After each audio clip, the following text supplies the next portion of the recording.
April 12, 1945. Ohrdruf, Germany. Mid-morning, the spring air still carried the cold bite of a late winter that wouldn't let go. General George S. Patton, Jr., commander of the Third Army, stood at the edge of a pine forest outside a small town most Americans had never heard of and would never forget. The ground was soft from recent rain. Mud clung to the sides of his polished boots. He had seen combat across 2 world wars. He had walked battlefields while they were still warm. He had ordered men into fire and pulled them out of it. But he had never seen anything like what waited for him inside the wire fence 100 yards ahead. The camp had a designation: Ohrdruf Nord, a subcamp of Buchenwald.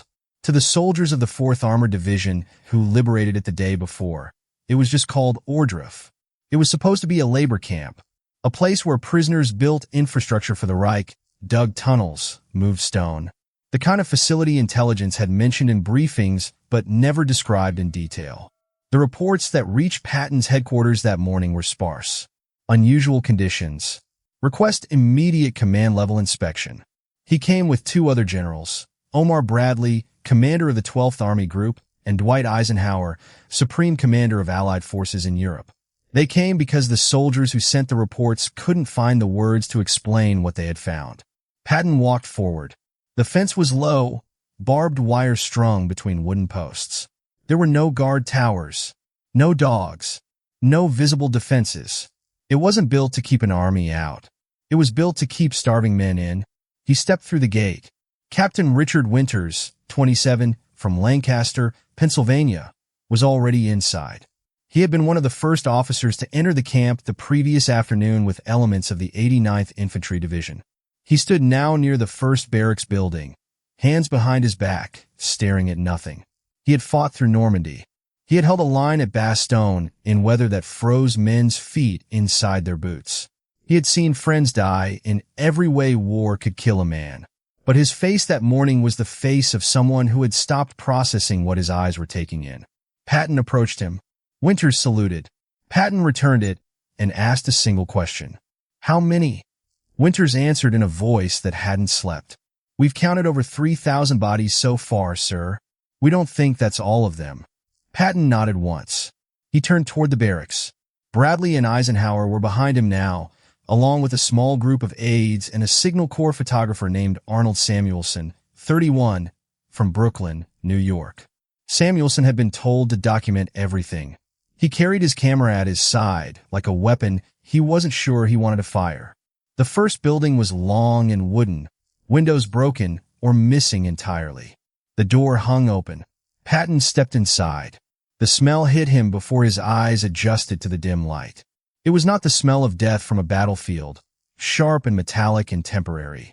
This was something older, systematic, the kind of rot that came from bodies stacked in unventilated rooms for days in spring warmth. There were men still alive inside, sitting on wooden bunks that had no mattresses, no blankets. They wore striped uniforms that hung off their bones. Some of them turned to look at the generals. Most did not. Their eyes had the flatness of people who had stopped expecting rescue. Patton walked the length of the barracks without speaking. He stopped at the far end, turned, and walked back. His jaw was set. His hands were loose at his sides. He stepped outside and moved toward the next building. This one was worse. The bodies were stacked like cordwood along the back wall. They had been stripped. Their limbs were thin enough to see every bone beneath the skin. There were no injuries, no bullet wounds, no signs of violence in the conventional sense. They had simply been starved until their bodies stopped. Patton stopped in the center of the room. He looked down at the floor. Then he looked up at the ceiling. Then he turned and walked outside in 4 long strides. He made it 6 feet past the door before he bent forward and vomited into the mud. Bradley was beside him a moment later. Eisenhower stood a few steps back, his face pale, his mouth a hard line. Patton straightened slowly, pulled a handkerchief from his pocket, wiped his mouth, and put the cloth away. He did not apologize. He did not speak. He turned and kept walking. There were more buildings. A kitchen area where soup had been made from rotted vegetables and floor sweepings. A shower block where no water came out of the pipes. And then, past the southern edge of the camp, there was the yard. It was an open area, maybe 40 yards across, bordered by a shallow ditch. The ditch was filled with bodies. They were piled 3 and 4 deep in places, tangled together in the way only deliberate mass disposal could create. Some of the bodies were burned. The SS guards had tried to destroy the evidence before they fled. They had poured fuel over the nearest piles and set them alight, but they had run out of time. Most of the bodies were untouched by fire, left in the open air, beginning to decompose under the spring sun. Captain Alois Lythen, 34, from Munich, had been the camp's deputy commandant. He was gone now, fled 3 days before the Americans arrived, but his logbook had been found in the administration building. It was written in careful, blocky handwriting. It recorded arrivals, transfers, deaths. It noted rations distributed. 200 grams of bread per man per day, watery soup once in the evening, no meat, no fat. It noted work output. Tons of stone moved, meters of tunnel dug, discipline incidents. It noted deaths in the same tone it noted tool inventory. April 9th, 17 expired. April 10th, 23 expired. April 11th, camp evacuation order received. Lythen knew what this place was. He had run it. He had signed the requisition forms for the barbed wire and the lumber and the striped uniforms. He had walked these paths every day and smelled what Patton was smelling now. And he had gone home every night to a house 2 miles away where his wife cooked dinner and his children played in the yard. He was a professional. He understood chains of command and supply logistics and record-keeping. And he had watched thousands of men waste away in front of him and written it down in a ledger with the same care another man might use to track livestock. The stories we tell on this channel are not easy to hear, but they are real. They happen to real people, in real places, and the records still exist. If that matters to you, subscribe. These stories deserve to be told right. By noon, Patton had seen enough. He walked back toward the gate, his face set in an expression his aides recognized as dangerous. He stopped once, halfway across the camp, and turned to look back at the barracks. Then he kept walking. Eisenhower stayed longer. He walked every building. He looked at every face. He stood at the edge of the ditch for a long time without moving. When he finally left the camp, he returned to his headquarters and drafted a message to the combined chiefs of staff in Washington. It was 3 paragraphs long. The language was clinical, factual, without embellishment. It ended with a single sentence. We are told the Germans do not realize what is happening. I want to see them realize it. By 1400 hours, Patton was in his command tent 3 miles west of Ohrdruf. He sat at his field desk, hands flat on the surface, staring at nothing. His chief of staff, Colonel Paul Harkins, 41, from Boston, Massachusetts, stood in the doorway and waited. Patton finally looked up. Get me the mayor of Ohrdruf. Harkins nodded and left. 2 hours later, the mayor arrived. His name was Joseph Bergman, 56, from Ohrdruf. He was a small man in a gray suit, nervous, his hat in his hands. He stood in front of Patton's desk and waited to be spoken to. Patton did not stand. He did not offer a chair. He looked at Bergman the way a man looks at something he has found on the bottom of his boot. You ran that town for how long? Bergman's voice was quiet. 12 years, Her General. Patton leaned back in his chair. The camp is 2 miles from your town square. You could see the smoke from the crematorium from your church steps. You're telling me you didn't know? Bergman opened his mouth. Closed it. Opened it again. We were told it was a labor camp. For criminals.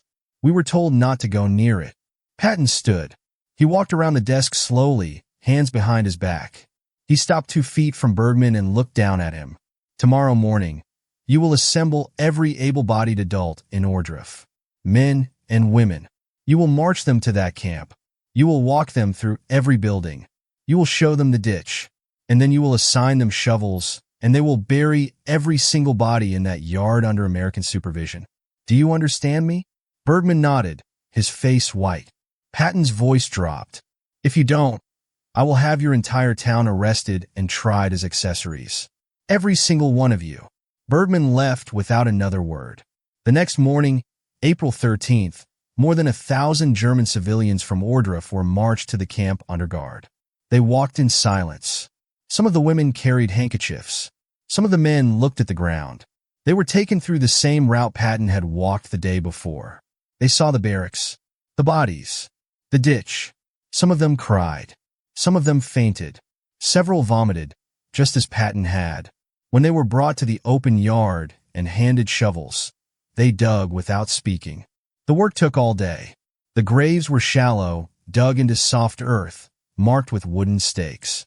An American chaplain, Lieutenant Edgar Friedman, 29, from Chicago, Illinois, said a prayer over the graves in English and Hebrew.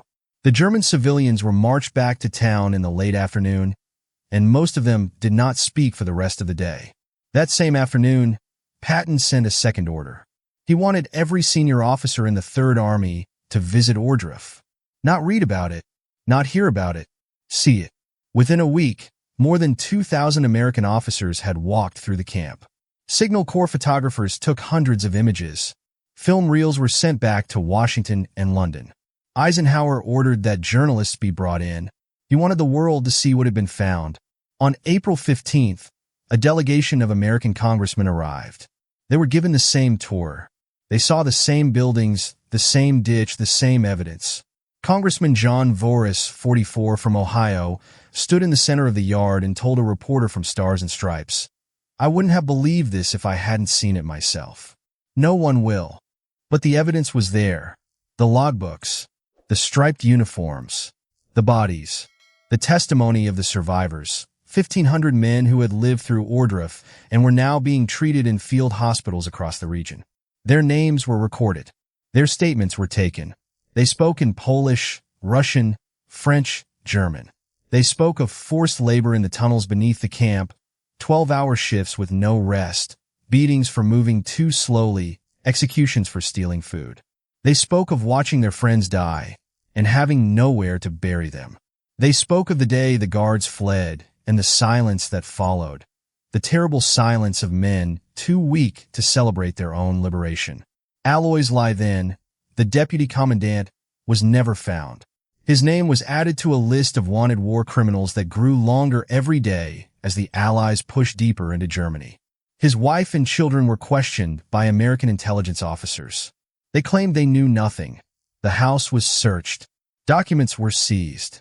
Lythen's logbook was entered into evidence and later used in the Nuremberg trials as Prosecution Exhibit 2178D. The camp at Ohrdruf was not the largest. It was not the deadliest, but it was the first major concentration camp liberated by American forces, and it became the template for what would follow.